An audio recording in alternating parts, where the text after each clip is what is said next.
NFL this Sunday morning, we have the Eagles visiting the Washington Redskins. Chuck Edel is going to give us a play on this one. Chuck, what do you think? Good divisional matchup, at least looked like it on paper before the season. Anyway. Yeah, sure. Now we're looking at two teams, 3-6. I think it actually benefits Philadelphia to go on the road now. I think it makes them a little more comfortable. Meanwhile, the Redskins, they're coming off a bye. Last 4 years, the Redskins have come off a bye 0-4 against the numbers. They've not, for whatever reason, have not played well. Now we're looking at a Philadelphia Eagle team getting 3.5 points. Or probably we were talking before the season. Obviously, they would have been favored. Everybody's really down on the Eagles right now. Quarterback situation has changed, which I don't think is a bad thing. I think maybe he'll jump a little life into this, here. I also heard a lot of complaining this week about McCoy. He only had 16 carries against the Cowboys. I anticipate with a rookie quarterback that he's going to get a lot more. And I think Washington, one of the worst defenses in football. In fact, they're second to last. Only the Saints have had a worse defense, 6.2 yards per play.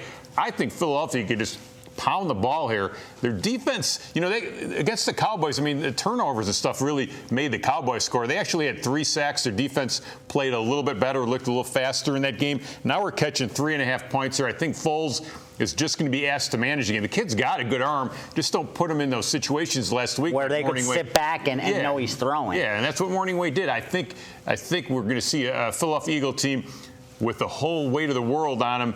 But they go on the road. I think they could really let off some steam here. And I just think the line's too high here. The Redskins, who have not been playing good, they've lost 3 in a row, laying this big number. VR.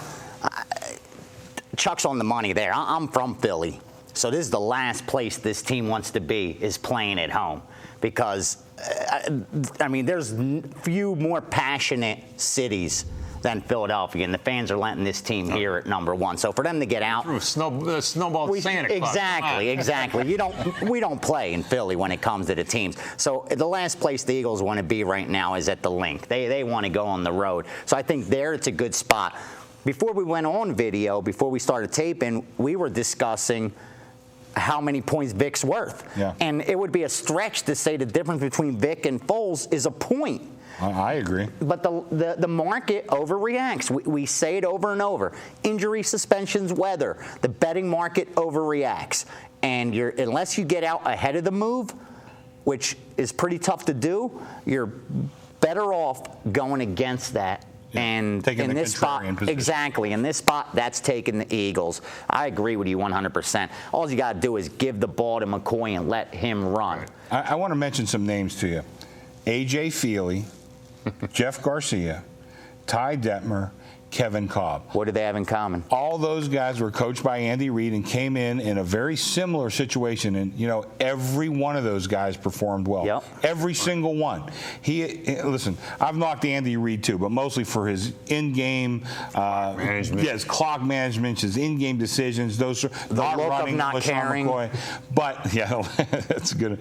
But he knows how to prep a quarterback. He was instrumental in getting Brett Favre in Green Bay, where exactly. he was. So he can get this quarterback ready. I agree with you. This is about a point too high. Yeah. And you have to agree that Foles comes off the bench. He wasn't practicing with the first string. Now, exactly. a week under his belt, prepared. Yeah, he was probably on the sideline texting his girlfriend, and then all of a sudden he's got to go in and play. He's saying, honey, this is the greatest thing in the world. I never get hit nothing. I'm making a couple more. I'll pick you up right when the game's over. I was going to say, too, Washington here, their last 3 games, they've lost 3 straight since that Pittsburgh game where they got them exposed a little bit. They're only averaging now 16 points a game offensively. They've been slowed down. And when your coach quits on you, it's hard for you to come play, especially when you're 3-6. What are you playing for? We've got to wrap it up here, but one more thing I want to throw out here. Jim Haslett, the defensive coordinator for the Skins, I think he's the worst defensive coordinator in the league. That's one man's humble opinion.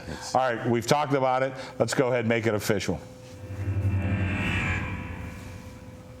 Philadelphia at Washington here. This line's just way overinflated. We're catching 3.5 points here with the Philadelphia Eagle team. I think they'll bounce back here, going on the road, getting away from all the distractions. The rookie kid, Foles, is not that bad. Expect McCoy to have a huge game here. I think it's a very close game. That half point could be big, but I'd like Philly to win this thing straight up.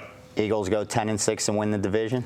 I don't know about that. I don't know about that. But the Giants are not a lock. They're not playing well. And you look at their schedule; they have a tough schedule. That's why I cannot believe Shanahan said about giving up at this point in the season. He should not have said that. Absolutely. All right. I just want to remind everybody we have 9 more videos being shot tomorrow. And the B team. The B team coming in tomorrow. I didn't hear too much from those guys. They must know they're the B team.